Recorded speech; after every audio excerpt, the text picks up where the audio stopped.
చిన్న సినిమాలకు ముఖ్యంగా ప్రభుత్వ సపోర్ట్ కన్నా కూడా మా ఫిలిం ఇండస్ట్రీ సపోర్ట్ చాలా అవసరం, ఫిలిం ఛాంబర్ సపోర్ట్ చాలా అవసరం, ప్రొడ్యూసర్ కౌన్సిల్ సపోర్ట్ చాలా అవసరం. ఎందుకనంటే ఒక చిన్న సినిమా అనేది సినిమా ఇండస్ట్రీకి ఒక ఎదుగుదలకి ఒక మొక్క లాంటిది, ఇత్తనం లాంటిది చిన్న సినిమా.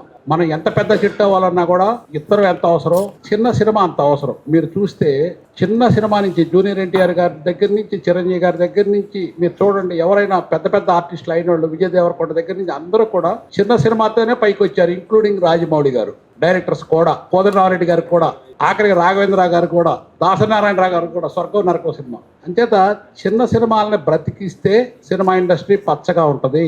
అంచేత గవర్నమెంట్ కన్నా కూడా అవగాహనతో ప్రొడ్యూసర్ కౌన్సిల్ ద్వారా ఒక మంచి సినిమాలు తీసే నిర్మాతల్ని అన్ని రకాలుగా ప్రోత్సహించాలి. లోగడ మీకు గుర్తు ఉండి ఉంటుంది, ఒక 20-30 ఏళ్ళ నాడు చంద్రబాబు నాయుడు గారి గవర్నమెంట్లో కిషన్ రావు గారు FTC చైర్మన్గా ఉన్నప్పుడు చిన్న సినిమాలకు సబ్సిడీ ఇచ్చేవాళ్ళు. ఆ సబ్సిడీ ప్రవేశపెడితే ఈ పెట్టుబడి పోయినా ఒక సినిమాతో ఎప్పుడు కూడా సక్సెస్ వస్తుందని నమ్మకూడదు నిర్మాత.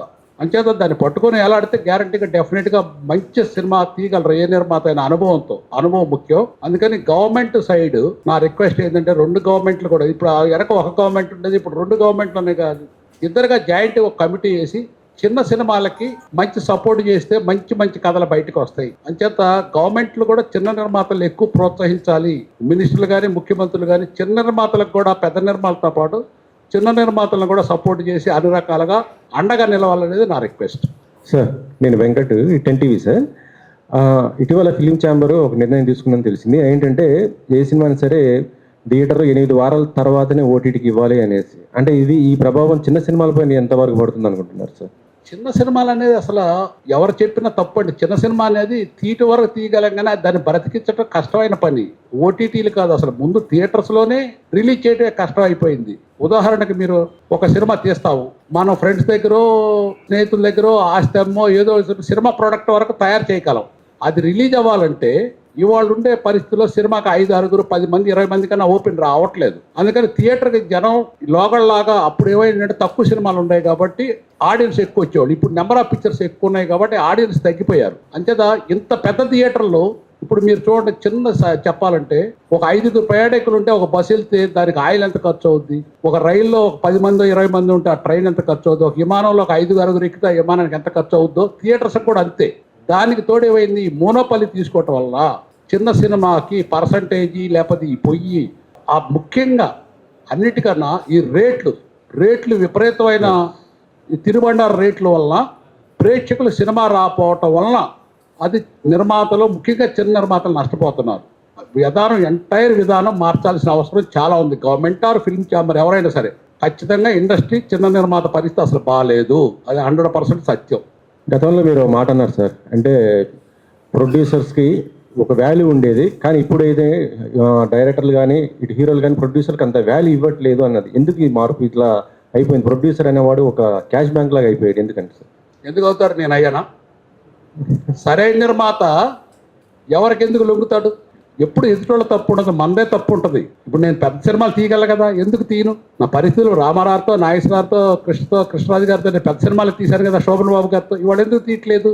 ఆ హీరోలు, ఆ రోజు కాస్ట్ ఆఫ్ ప్రొడక్షన్, ఆ డిసిప్లిన్, ఆ సిన్సియారిటీ, ఆ ఆనెస్టీ ఇవాళ లేదు కాబట్టి నేను చిన్న సినిమాలు నాకు తగ్గ తీసుకుంటున్నాను. నిర్మాత చేరికి విలువ తగ్గించట్లేదు. సార్, చిత్ర పరిశ్రమలో 24 క్రాఫ్ట్లు ఉన్నాయి, 24 శాఖలు ఉన్నాయి.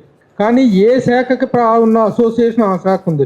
డైరెక్టర్ అసోసియేషన్ ఉంది, cameraman association, dancers, fighters, productions అందరికీ ఉన్నాయి. అలాగే ప్రొడ్యూసర్స్ కూడా ప్రొడ్యూసర్స్ కౌన్సిల్ ఉంది. కానీ ఏ ఇతర ఆర్గనైజేషను, ఏ ఇతర అసోసియేషన్ కూడా దాంట్లో నుంచి పక్కకి వెళ్ళి వేరు కుంపట పెట్టుకోవాలి. దాంట్లోనే ఉండి సమస్యల పరిష్కారానికి ప్రయత్నించుకుంటున్నారు. కానీ ప్రొడ్యూసర్ కౌన్సిల్లో నుంచి కొంతమంది నిర్మాతలు బయటకు వచ్చి బయటికి రాకుండా ప్రొడ్యూసర్స్ కౌన్సిల్లో మెంబర్స్గా కొనసాగుతూనే గిల్డ్ అనేటువంటిది ఒకటి పెట్టుకున్నారు. ఈ గిల్డ్కి యొక్క ప్రయోజనాలకి, కౌన్సిల్ యొక్క ప్రయోజనాలకి మధ్య విభేదం ఏర్పడుతుంది. ఇది చాలా అగాధాన్ని సృష్టిస్తుంది. ఇండస్ట్రీలో సమస్యలు అనగానే పెద్ద నిర్మాతలు, పెద్ద హీరోలు, పెద్ద స్టార్ సినిమాలకి తప్ప చిన్న సినిమాల తాలూకు సమస్యలని అడ్రస్ చేసేటువంటి ఒక వ్యవస్థ లేకుండా పోయింది. అసలు అలా వేరుపట్టాన్ని, గిల్డ్ అనేటువంటిది ఏర్పడిన పరిస్థితుల గురించి చెప్పండి. దానివల్ల చిన్న సినిమాకి ఎలాంటి అన్యాయం జరుగుతుందో చెప్పండి. ఇప్పుడు మీరు చూడండి, 2 కుటుంబాలు ఉన్నాయనుకున్నాం. ఒక కుటుంబం పేద కుటుంబం, ఒకటి రిచ్ కుటుంబం అయిందనుకోండి. పేద కుటుంబంలో అన్నదమ్ములు కలిసికట్టుగా పనిచేస్తున్నారు. పెద్ద కుటుంబంలో అన్నదమ్ములు తండ్రి పెంచి పెద్ద అయిన తర్వాత 4 కొడుకులు అయితే అందరూ 2 కొడుకులు నేను డబ్బులు బాగా సంపాదించావు, మీతో మాకు సంబంధం లేదని బయటికి వెళ్ళిపోతే ఆ కుటుంబం ఎట్లా ఉంటుందో మా సినిమా ఇండస్ట్రీ కూడా అట్లానే అయిపోయింది. ఎవరైతే పెరుగుతున్నారో సినిమా ఇండస్ట్రీ ద్వారా వాళ్ళు 4 ఒకటయ్యి ఇది కేవలం బిజినెస్తో. ఇప్పుడు యాక్చువల్గా నిజం చెప్పాలంటే భగవంతుడు గాలి నీరు ఇవన్నీ ఇచ్చారు కాబట్టి మనం అందరం పీల్చుకుంటున్నాం. అదే వీళ్ళ చేతిలో ఒకటి వాళ్ళ ఆక్సిజన్ కూడా మనకు రానియకుండా కొని మేము 4 బతకాలంటారు ఈ గిల్డ్ అనేవాళ్ళు. గిల్డ్ అనేది ఒక విష పురుగు, విష సంస్కృతి. నేను గవర్నమెంట్కి కూడా చాలాసార్లు చెప్పాను, మళ్ళీ చెప్తున్నాను. ఈ విష సంస్కృతి పోషించే సినిమా పెద్దల్ని గవర్నమెంట్ ప్రోత్సహించవద్దు. అది సినిమా ఇండస్ట్రీకి దండగా. మీకు ఓట్లేసి గెలిపించేది మా చిన్న నిర్మాతలు, కార్మికులే. కానీ మీరు గెలిచిన తర్వాత ఈ పెద్ద నిర్మాతలు వెనక తిరగటం, పెద్ద నిర్మాతల మీద ఫోటోలు దిగటం, ముఖ్యంగా ఈ గిల్లోళ్ళ మీద ఫోటోలు దిగటం గవర్నమెంట్ చేసేది మంచి పద్ధతి కాదు. సార్ శ్రీనివాసరావు గారు, చిన్న సినిమాకి మీరు ఇచ్చే నిర్వచనం ఏంటి? అసలు ఎంత బడ్జెట్ వరకు ఉంటే చిన్న సినిమా, దాని పారామీటర్స్ ఏంటండి? అసలు ఇవాళ కొన్ని సినిమాలు చిన్న సినిమాగా స్టార్ట్ చేసినవి పెద్ద అయిపోయినవి కూడా ఉంటున్నాయి. దీనికి నిర్వచనం చెప్పండి, కరెక్ట్ నిర్వచనం. యాక్చువల్గా పెద్ద సినిమా కానీ చిన్న సినిమా కానీ కరెక్ట్గా తీస్తే 30 రోజులు కాల్ షీట్ చాలండి హీరోయి. ఇప్పుడు మీరు చూడండి, వెనక విశ్వనాథ్ కానీ, ఎంఎస్ విశ్వనాథన్ కానీ లేకపోతే చక్రవర్తి గారు కానీ మిగతా మ్యూజిక్ డైరెక్టర్లు అందరూ కూడా ఒక పాట హాఫ్ డేలో కంప్లీట్ చేశారు. 3 పాటలు ఒక సినిమాకి 6 పాటలు ఉంటే 3 రోజుల్లో కంప్లీట్ అయిపోయాయి. అక్కడే డైరెక్టర్, అక్కడే ప్రొడ్యూసర్, అక్కడే స్టోరీ రైటర్, అక్కడే లిరిక్ రైటర్, అక్కడే మ్యూజిక్ డైరెక్టర్ ఉండి క్వాలిటీగా చేయించుకునేవాళ్ళం. ఇప్పుడు ఈ అధునాతన సంగీతం ఇవన్నీ వచ్చేసి అసలు డైరెక్టర్కి ఆ సినిమా ఏదో వచ్చిందో తెలియదు, ఆ పాట బయటకి ఏదో వచ్చిందో తెలియదు, ప్రొడ్యూసర్కి తెలియదు, ఎవరికి తెలియదు. అట్లా అయిపోయింది అధునాతన మ్యూజిక్ వలన. పాత పద్ధతిలో చేసినప్పుడే క్వాలిటీ పిక్చర్ సాంగ్స్ వచ్చాయి. మీరు చూడండి, ఇప్పుడు ఎక్కడ ఏ పెళ్ళికి వెళ్ళినా పాత సినిమాల పాటలు వినపడతాయి కానీ కొత్త సినిమాల పాటలు వినపడవు. వీటి వల్ల ఈ అధునాతన పద్ధతుల వలన క్వాలిటీ తగ్గిపోయింది. 30 రోజులు చాలండి ఏ సినిమా షూటింగ్ చేయాలన్నా. ఉదయం 7 గంటల కాల్ షీట్ వేసుకొని రాత్రి 6 దాకా చేస్తే క్వాలిటీ పిక్చర్ ఖచ్చితంగా వచ్చింది. అంతేగాని మీరు 2 గంటలకు వేసుకొని కాల్ షీట్ వేసుకొని ఒక 2-3 గంటలకు వేసి కాస్ట్ ఆఫ్ ప్రొడక్షన్ పెరిగి సినిమా ఇండస్ట్రీ మంచిది కాదంటే అది కరెక్ట్ కాదు. క్వాలిటీ ప్రోడక్ట్ రావాలంటే డిసిప్లిన్గా చేస్తే గ్యారంటీగా వస్తుంది. బడ్జెట్ ఎంతవరకు ఉండాలండి చిన్న సినిమాకి? చిన్న సినిమాకి నాకు తెలిసి 3 నుంచి 5 కోట్లలో మంచి పిక్చర్ తీయొచ్చు. అది దాటితే ఇంకా పెద్దది కిందేనండి. పెద్ద అంటే ఇక ఏం పెద్ద చెప్పండి, ఖర్చు ఎక్కువ పెట్టుకొని అనవసరమైన ఖర్చులు. మీరు ఖర్చు పెట్టిన దాంట్లో 10% స్క్రీన్లో కనపడితే 90% వేస్ట్ బుట్టలో పడిపోతున్నాయి. అది అందరికీ నష్టమే, అది కరెక్ట్ కాదు. డిసిప్లిన్ లేదు. వెనక అడవి రావుడు 26 రోజుల్లో తీశారు. ఈ మధ్య చూడండి, మీరు సంక్రాంతికి రిలీజ్ అయినాయి 4 సినిమాలు. అందులో ఒకటి చాలా కాస్ట్లీ పిక్చరు, దాదాపు 3 years తీశారు. కానీ ఒక 2-3 సినిమాలు చాలా పద్ధతిగా బడ్జెట్లో తీశారు. ఈ సంక్రాంతికి వచ్చిన ఆడియన్స్ చరిత్రలో ఎప్పుడు రాలేదండి. అంతమంది వచ్చారు సంక్రాంతికి ఆడియన్స్ సినిమా చూడటానికి, పబ్లిక్.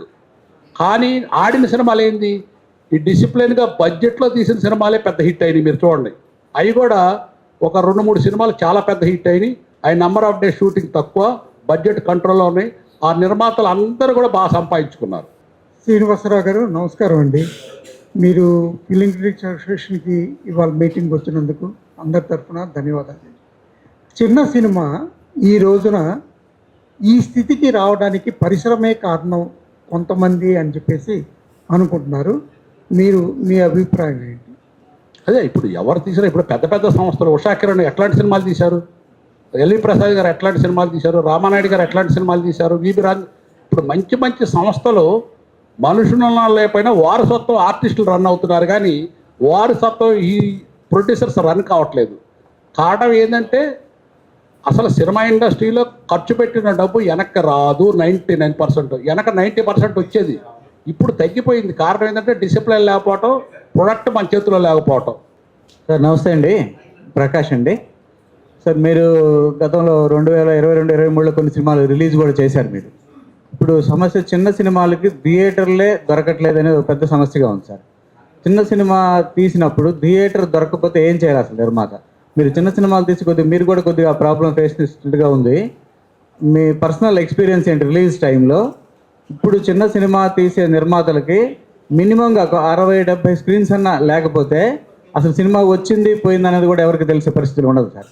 థియేటర్ లభించాలంటే ఆ థియేటర్లో ఉన్న కబంధ హస్తాల నుంచి బయటికి ఎలా రావాలి, చిన్న నిర్మాతలకు ఆ థియేటర్ ఎలా దొరకాలి, దానికి ఏదైనా మార్గం ఉంటే చెప్పండి సార్. నేను ఆల్రెడీ మీ అందరికీ తెలుసు 15 ఏళ్ల క్రితం మినీ థియేటర్స్ కడదామని ప్లాన్ చేశాం. మా ఛాంబర్ ద్వారా మినీ థియేటర్స్ పాంప్లెట్స్ వేస్తే 400 తీసుకెళ్లారు ఒక్క రోజులో. కానీ మాకు కావాల్సింది ఏంటంటే గవర్నమెంట్ సైడ్ నుంచి కోఆపరేషన్ లేదు. గవర్నమెంట్ సైడ్ నుంచి కోఆపరేషన్ ఉంటే చిన్న థియేటర్ లైసెన్స్ 50 నుంచి 200 వరకు ప్రతి కమ్యూనిటీలో, ప్రతి సెంటర్లో, ప్రతి సందులో, ప్రతి మార్కెట్ బిజీగా ఉన్న చోట చిన్న థియేటర్లు కడితే ఒక చిన్న సినిమాలు బ్రతకటమే కాక అన్నిటికన్నా చిన్న సినిమాల వల్ల మంచి వెరైటీ పిక్చర్స్ బయటకు వస్తాయి. ఇప్పుడు కేరళలో ఎక్కువ పిక్చర్స్ సక్సెస్ అవడానికి కారణం ఏంటంటే నావాటి ఫిల్మ్స్ తీస్తారు, వాళ్ళు బడ్జెట్లో తీస్తారు. అక్కడ చిన్న థియేటర్లు ఎక్కువ ఉన్నాయి.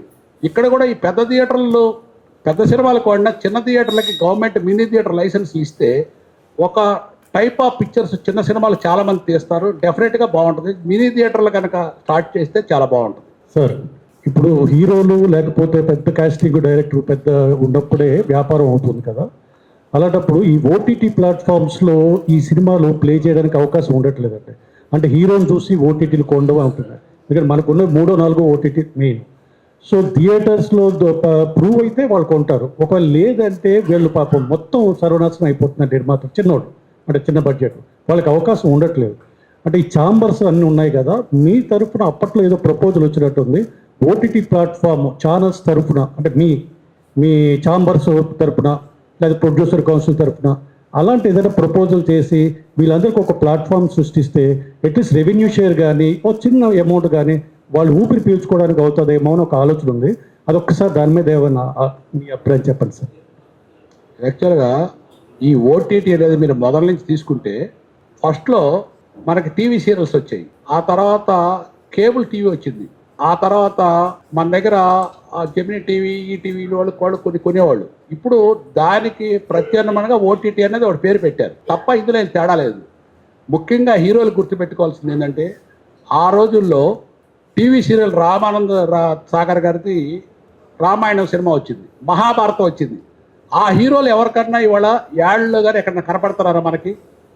ఒక కనపడేది థియేటర్స్లో ఆడియన్స్ చూసి సమూహంగా చప్పట్లు కొట్టే హీరోలే ఇవాళ యాడ్స్లో, సినిమా కన్నా కూడా యాడ్స్లో ఎక్కువ డబ్బు తీసుకుంటున్నారు. థియేటర్ వ్యవస్థ బాగుంటేనే హీరోలు కానీ లేకపోతే ప్రొడ్యూసర్స్ కానీ ఆ కళ కానీ ఉంటుంది.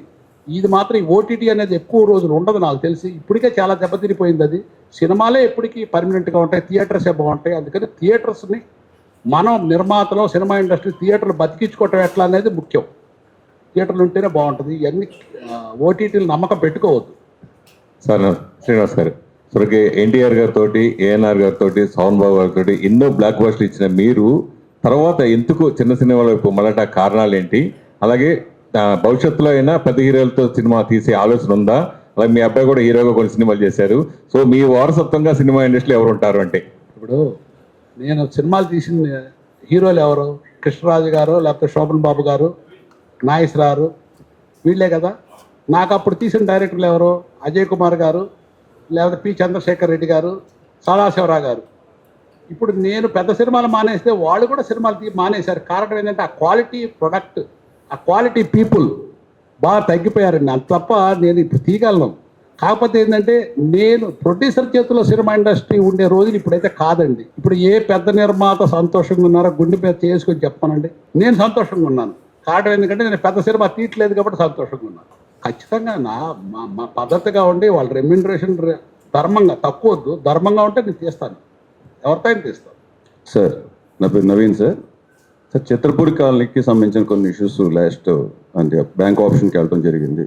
దానికి గాను మీరు ఎంతో పెద్ద హృదయంతో చాలా బిగ్ అమౌంట్ ఇవ్వగలిగారు. అది ఎంత డే స్టెప్ అంటే అక్కడ ఉన్న వాళ్ళు కూడా కొంతమంది చిత్రపూడి కాలనీకి సంబంధించిన ఫిల్మ్ ఇండస్ట్రీ వాళ్ళు ఉన్నారు, అట్లనే బయట వాళ్ళు కూడా దాంట్లో ఉండటం జరిగింది సార్. దాంట్లో చాలా అవకతవకలు కూడా జరిగినాయి. దాని గురించి మీరు ఏం చెప్తారు సార్? అవకతవకలు అనేవి అంతకుముందు జరిగినాయి. అది కూడా నాకు ఈ మధ్య రిపోర్ట్ వస్తే తెలిసింది. బట్ నేను చిత్రపురి కాలనీకి సపోర్ట్ చేసి వాళ్ళు నాకు ఆ చిత్రపురి కాలనీ మీద ఆ డాక్యుమెంట్స్ రిలీజ్ చేసిన తర్వాత ఎటువంటి ఇది జరగలేదు. 100% కరెక్ట్ అది. కానీ చిత్రపురి కాలనీ నా పార్టీ ఎంతవరకు అంటే ఒక కార్మికులకు సంబంధించిన ఇళ్ళు, ఇది బ్యాంక్ ఆక్షన్ వేసి ఎవరికో పెద్ద పెద్ద వాళ్ళకి ఆ స్థలం అంతా పోద్ది కాబట్టి ఆ స్థలాన్ని నేను నిలబెట్టి ఆ కార్మికులు ఆ ఇంట్లో ఉండటానికి నేనేదో ఉడత సాయం చేశాను. అది కూడా నేనేం వాళ్ళ ఊరికి ఇవ్వలేదు, అప్పే ఇచ్చాను. వారు నాకు ఎప్పటికైనా ఇస్తారు.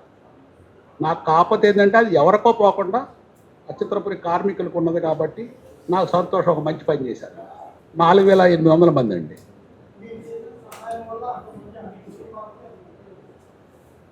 సహాయం అని నేను అనగానే మంచి చేయాలని చూశాను. అందరూ ఇప్పుడు దాని వాల్యూ కూడా విపరీతంగా పెరిగిపోయింది. మీరు తెలుసు, మొన్న యాక్షన్ పెడితే 178 కోట్లు పోయింది ఎకరం చిత్రపురి కాలనీ పక్కన. నేను దానికి సపోర్ట్ చేసిన రోజు అది 20 కోట్లే ఉంది ఎకరం. అంచేత ఏ పర్లేదు, మంచి పని చేశారు, అది పెరిగింది. అది మన కార్మికులకే ఉంటుంది ఆస్తి. మీరు లెక్కండి, అది సుమారు 70 ఎకరాలు ఇంటూ 200 14,000 కోట్లు. సార్ గుడ్ మార్నింగ్ సార్, నా పేరు హనుమంతరావు. సార్ చిన్న సినిమాలే చాలా డేట్లు చూసుకొని చాలా కష్టంగా ఉంది వాళ్ళు రిలీజ్ చేసుకోవడానికి. పెద్ద సినిమాలు ఏమైనా ఉన్నాయంటే వాటిని ఆ రేంజ్ చూసుకొని వీళ్ళు కొన్ని డేట్లు ఫిక్స్ చేసుకుంటున్నారు.